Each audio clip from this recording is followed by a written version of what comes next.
Shylock is one of the most infamous Jewish figures in literature, even nearly 500 years later. The villainous moneylender came to personify the long-lasting tropes against Jews. Well, now, this week, a highly accomplished British Jewish actress, Tracy-Ann Oberman, is set to take the stage in London's West End, playing Shylock. And we're so pleased to go to London, where we are joined by Tracy-Ann Oberman. Hello, and thank you for being here. Happy Hanukkah. Happy Hanukkah. Shalom. I hope you're all well. Yeah, literally about to run down on the stage, but it was so nice to be able to talk to you about this. Yes. I mean, it's traditionally a male role, so of course, this is the first female Shylock to hit I mean, that's the quite stage. historic. I mean, this is a historic situation for you, but we know that, you know, playing many acting roles, you are known for that, but it seems like the part that's closest to your heart is something that doesn't involve acting. It's fighting anti-Semitism and, you know, being very public about it when a lot of Jewish celebrities are remaining silent. Well, I think you know, being Jewish is a huge part of my identity, and I didn't realize quite how much it was until the anti-Semitism was going left unchecked, particularly amongst the progressive left in England. You know, I looked around for the grown-ups to come in the Labour Party, for example, and nobody did. And I just felt, as somebody who comes from a Holocaust background and a pogrom background, I know when good people stay silent, the end game is. And, you know, I think this play, Merchant of Venice 1936, is merging my activism, my need for people to understand what anti-Semitism is, and my skill as an actor and a producer and as a writer together to create a really potent piece of theatre that has done a lot of good in explaining. For sure. I mean, and to, you know, play this role, which, you know, people think of Shylock, they think of Al Pacino, but now they're going to think of you. And I think that that obviously also says a lot. And I understand because of your background, you are drawing on your own experience in your own personal family and taking on this role. Tell us more. Yes. Well, I always wanted to you know, there was a lot of talk in this country about not doing this play anymore because it's a problematic play, and it was around the same time they were throwing statues into the river. I say, just because history is unpleasant, you shouldn't get rid of it and erase it. You need to reclaim it. So I wanted to use my great-grandmother, my Bubba Annie, who came over from the shtetls and the pogroms of Belarus. She grew up in the East End of London. She was a strong, tough Jewish matriarch. We all know what those are like. You know, huge poverty over here.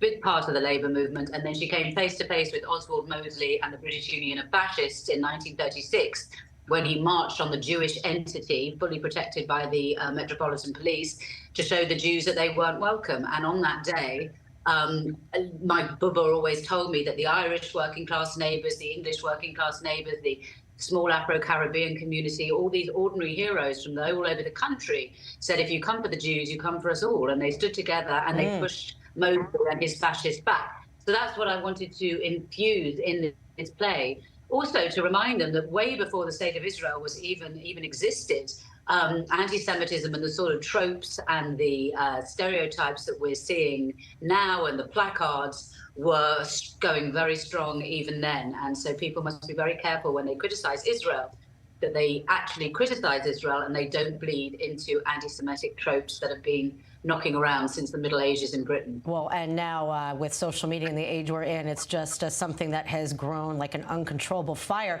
But let's not forget, even when the Shakespearean Elizabethan England, when these plays were being performed, they didn't even allow women, like they had boys and young men playing female characters. Well, so what's that about?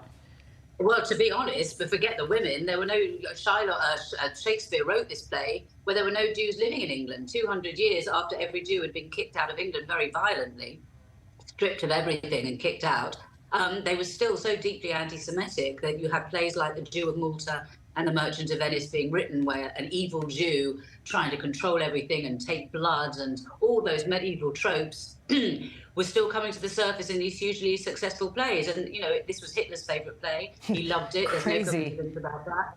And yet I think somehow in the way that I've done it, and why I think it's coming back into the West End twice, it's been going on a national tour, it's been a huge, huge success. I think it just speaks to people because I think they can see exactly what it is. It's taught very badly and people need to see it. And having a woman at the front shows just quite how misogyny and racism is tied together. And it makes it for a very potent bit of theatre. Yeah. So what, I mean, given that you have such a vast repertoire of experience, what is it like? I mean, this is a, you know, a figure that even if you don't study Shakespeare, you've heard of Shylock. Well, that's the thing. Shylock and Fagin, the two British Jewish archetypes, you know, these are the archetypal characters in literature. And Shylock, the idea of a Jew saying, my money, my daughter, my ducats, where money is the most important thing to him.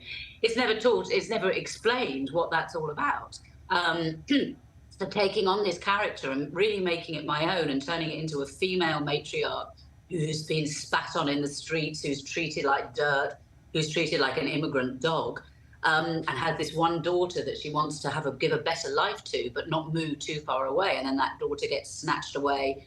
And to have these fascist aristocrats really try and destroy her, it's a really interesting piece of theatre. And you know what? We're living in such interesting times. You know, I'm not saying it's like the 1930s, but there is a lot of similarity, lots of, you know, extreme on the right and on the left. And as ever, Jews get squeezed in the middle. Tracy-Ann Oberman, thank you so much. It's such a pleasure to meet you, even though remotely. But I'll see you on the West End. I hope soon. Bye.